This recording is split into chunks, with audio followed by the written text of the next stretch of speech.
What is going on, Thumbs? This is Summer the Chew bringing you guys our Week 11 LDL Team Builder video here. Your Salt Lake City Swamperts, sorry guys, it's very late when I'm recording this.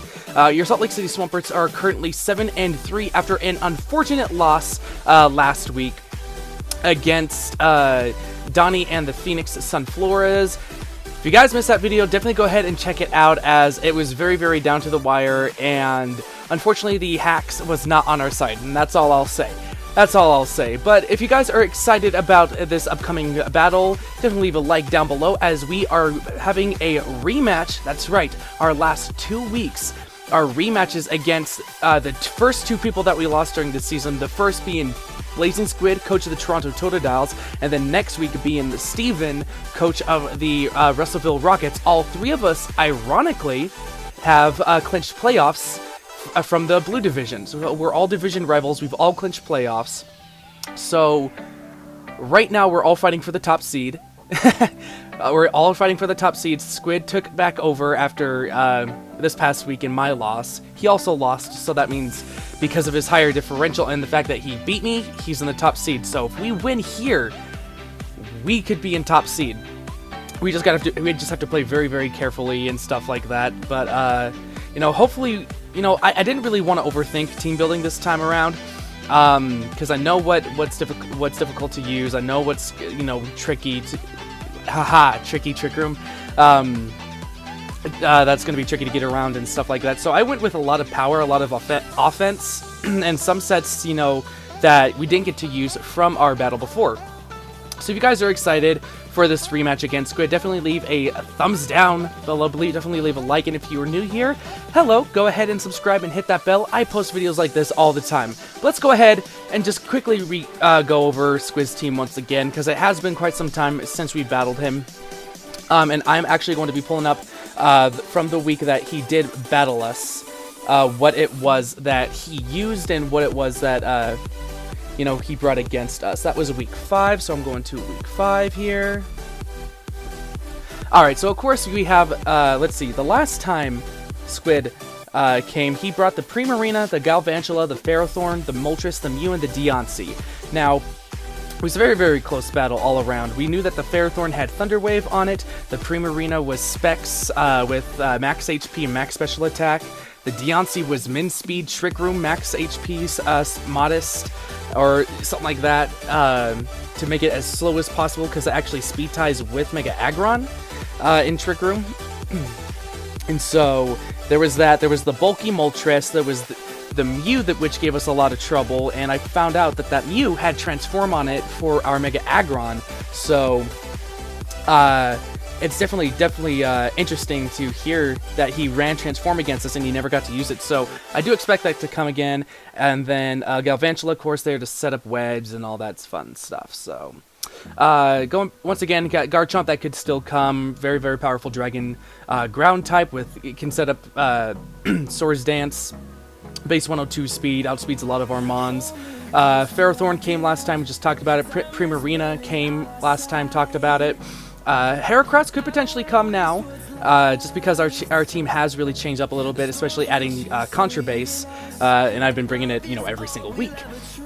But a good Guts could definitely be problematic for us, especially if he does get Sticky Webs up. Heracross and Sticky Webs just really do go together. The Deontay, once again, he can really do whatever he wants with the Deontay at the end of the day. I don't really expect him to bring Trick Room again. I really do expect something else, but I know this time not to go for Earth Power. So there's that for you guys. Or not switching to Aggron because it has Earth Power. So yeah, I'm not going to do that again. Guys. He has the Pyroar. Something in the back of my head tells me he wants to bring Sun for one of his Mons. I don't know, just something in the back of my head just screams Sun this week. So he might pair up Pyroar with Moltres. I know he's run them both before together, so we'll just have to, you know, be very cautious. And of course, there's that Mega Absol, which he expected us to over prep for. I still am prepping for it, just not as heavily as I usually do. I am bringing hazards this week, as you guys will see. Still a very powerful Mon. If he does bring it, I 100% expect a substitute Swords Dance set. So if we do end up in a situation where if I have to switch out and that Mega Absol is on the field, I'm going for the attack, because I can't allow this thing to set up a substitute. The Mew, of course, I talked about. Transform is just so scary. I do expect that. I really, really do expect a Transform Mew for Omega Aggron, just because it's so stupid. It's so stupidly good against us, as we faced Transform Smeargle, and you saw how that was with our Mega Aggron. And I'm glad that I had Counter, because otherwise we wouldn't have been able to do anything against our Mega Aggron. Up next, we have Moltres. Moltres was bulky last time. I just, something in the back of my head is telling me that this Moltres is going to be offensive with U-turn and stuff like that, just to be able to hit us as hard as we can. Galvantula, it might not come. I feel like Galvantula didn't really serve him well in the last battle. It could, but if it does, I can 100% expect Sticky Webs, which will be a little bit unfortunate for us, but we'll be able to play as such. Then last but not least, we do have Dodrio. Dodrio might be a hidden, something very, very hidden with Jump Kick and Brave Bird, or even Return. Just all around a really good Scarfmon at the end of the day, or even just like some random Life Orb or Bandit attacker. It's got a lot of speed in it as well, so if he does decide to bring it, I wouldn't be surprised. However, I really don't see it because we do have Jolteon on our team. And then, of course, that Firium Z just powers up everything, and that Z Sunny Day on a lot of different things. A lot of things get Sunny Day. And it was so funny that Squid and I actually thought the same idea with the Firium Z was Z Sunny Day. Sunny Day's on a lot of different mons, so given that +1 boost, and then for fire types to get that boosted fire damage, it's very, very powerful. But let's go ahead and just jump into our team and let you guys know what I'm thinking and all that stuff. So, once again, you guys are gonna hate me. You guys are absolutely gonna hate me, but I'm just in love with this mon. It puts in just so much pressure, so much work. But I'm bringing back the choice specs.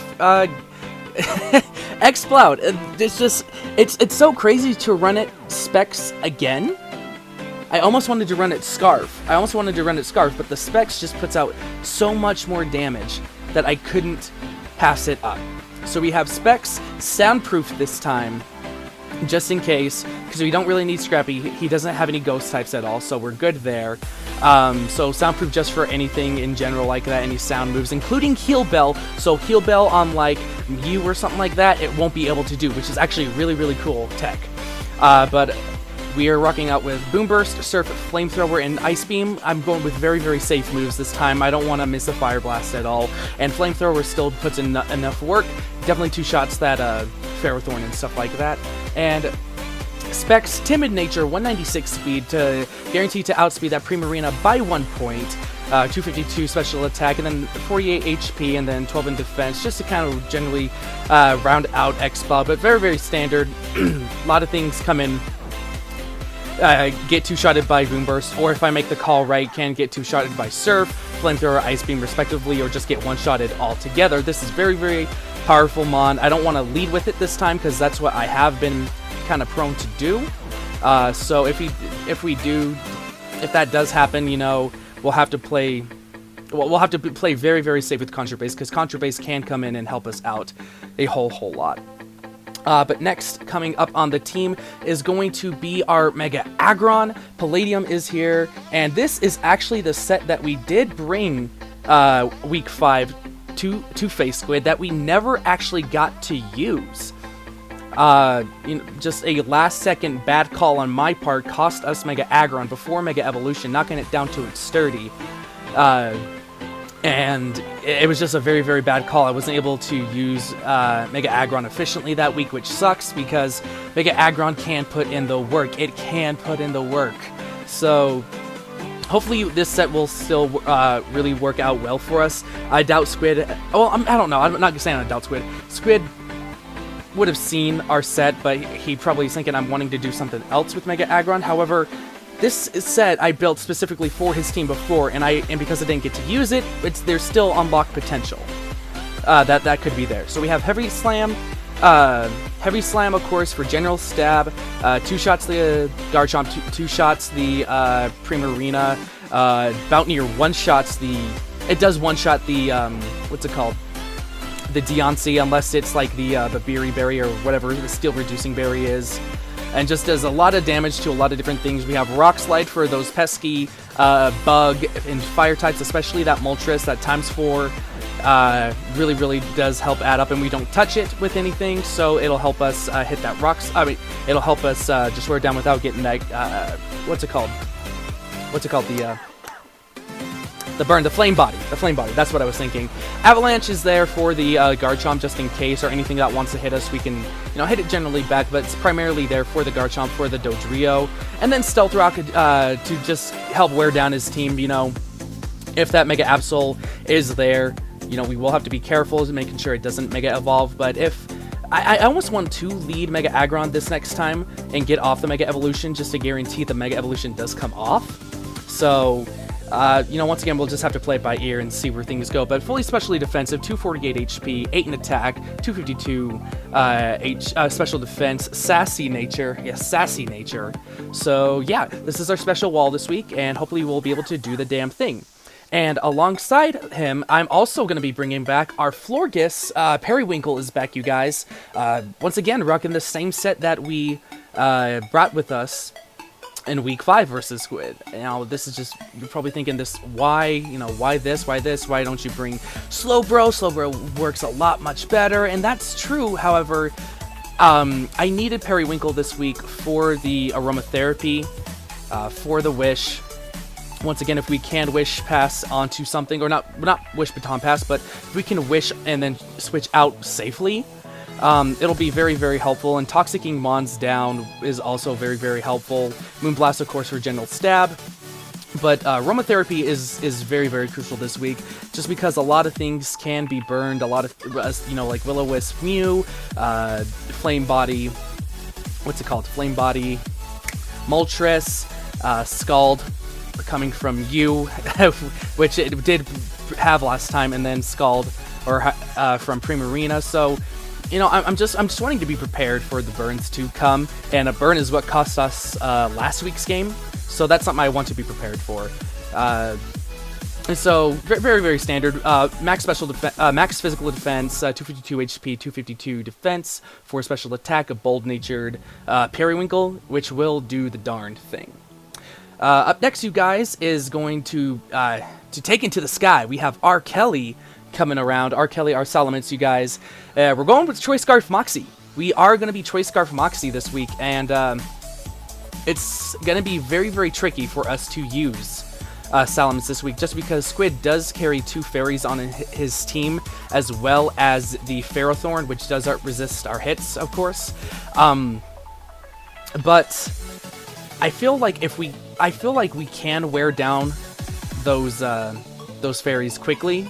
Even if he wants to keep them in the back, there is a really good possibility that we can just come in every now and then, hit Outrage, kill him on really quick, get a Moxie boost, and if he wants to switch into a fairy, well, that's fine, we have an answer. But, and then if we want to predict the Ferrothorn to come in and try and paralyze us, then, we can hit Fire Fang as well. And all around, just to kind of combat the Sticky Webs if it does come, or any other Scarfed Mons, we're going to be running Tailwind. Tailwind, it really helps out our, our Exploud for sure. And just having that extra speed just for that, just for that last little bit, say Salamence is on his last leg and I need something else to come in and start hitting things hard, I can easily go into Salamence, hit Tailwind, let it go down, come into... have it come into Exploud, Contra Base, of course, and then just start hitting things as hard as we can. That's kind of my idea there. I'm thinking R. Kelly, it can be a late game sweep, but if we have to use it mid game, it definitely will do the work. But yeah, there's the first time running Scarf Moxie, and of course I'm bringing it against a team that has 2 fairy types. But you gotta play it as we do. Gotta play it as we do. But if we do get 1 Moxie boost up, you guys, I will say we can pretty much sweep a team. We can sweep his team, disregarding the fairies. Disregarding the fairies. But coming up next, once again, we're going to have Liability on the team, you guys. Liability, once again, I don't know what it is about like this HP spread. Oh, actually, you know what? Let me go back to R. Kelly. I'm sorry. But because of the Moltres speed tying with us at base 100, it's going to be 252 attack speed with Jolly Nature. That's what I'll say. But with liability, I don't know what it is about this set, giving him that extra bulk with the HP and then just making him attack. It's just powerful, and I like it. Leftovers intimidate, of course. It just helps. It does the darn thing. You know, you've got Earthquake knockoff for General Stab. Puts in the work against a lot of his team. We have the Fire Fang for that Ferrothorn for a safe Thunder Wave switch in. And then, if we really want to, we can taunt the Mew, we can taunt the Galvantula, we can, you know, we can just... I really do like taunt this week, as it probably will help a lot of setup mons that he does have stop from doing that. The one thing I will say is taunt does not stop Z Crystal usage, so that's the only thing that sucks. That's the only thing that sucks there. You know what? I know it's gonna happen now. I know it's gonna happen now. I've said it, and now it's gonna happen. Okay. And, but yeah, it's gonna be very powerful. A lot of physical attackers on our team this week, you guys, just to be able to hit and wear down Squid's team as quick as we can. I do expect this to be a quick match. Just because. Just there's something in the back of my head. And then last but not least, speaking of Squid, you guys know it. I gotta do it. I gotta bring... Oh! Oh, I just deleted my liability set. No! It's okay. I'll put it back in later. I meant to hit Blazing Squid, but my mouse slipped at the last second. But we have Blazing Squid, almost the identical set that we brought last time. However, we are not rocking Leftovers this week. I mean, Life Orb this time. We are rocking out with the Expert Belt, just for longevity of Blazing Squid. Blaze this time. Blaze just helps put in a lot more pressure, especially if we are weakened and we take a lot of rocks damage or we take a hit or two. Flare Blitz is just going to be able to put out a lot of damage at the end. But Flare Blitz, Mach Punch once again to help combat that Mega Absol. We have Thunder Punch, and then Swords Dance. Swords Dance could have won us the game if it had not been for that Scald Crit, and this is how I do plan to really scare Squid again, because he'll probably be thinking I'm Life Orb again, or I'm almost the same set, or even I want to bluff a Scarf even. I really want to bluff a Scarf to try and scare him out with something, then go for that Swords Dance, and then be able to really put in a lot of pressure. The things that really stop me from doing that are going to be the Deontay and the... Ooh, pardon me, my apologies. And the Garchomp. Those are the only two that really do eat up hits well against this set. However, you know, everything's situational. Everything will play out as it needs to be. I do know that last time we did bring our Salamence, you know, we brought it special with with like Hydro Pump and all that stuff, and you know, it did work. It did help a little, but Squid really prepared for that. So we're gonna try and mix things up. A lot of physical attackers. We're gonna hit as hard as we can, as quick as we can, and hopefully put a dent in his team enough to where we can clinch a win with the setup mod. But whether that be the Scarf Moxie or the Swords Dance, or even the Tailwind Specs Expo. But that's my team, you guys. Thank you so much for watching. I gotta quickly stream a quick thing for TLTPG, and then I battle Squid right after, and it's 12:45 here, which means it's almost 2 o'clock his time, or like it's like 3 o'clock his time. So this is the only time we have to battle, so my apologies, you guys. If I seem out of it, I'm very tired. I've had a long day at work. I'm just coming home from work, and this is the only time we have to battle. So there's that. But once again, thank you guys so much for watching, and yeah. Wish me luck. My name is Sunbrother2, and I'm getting up out of here.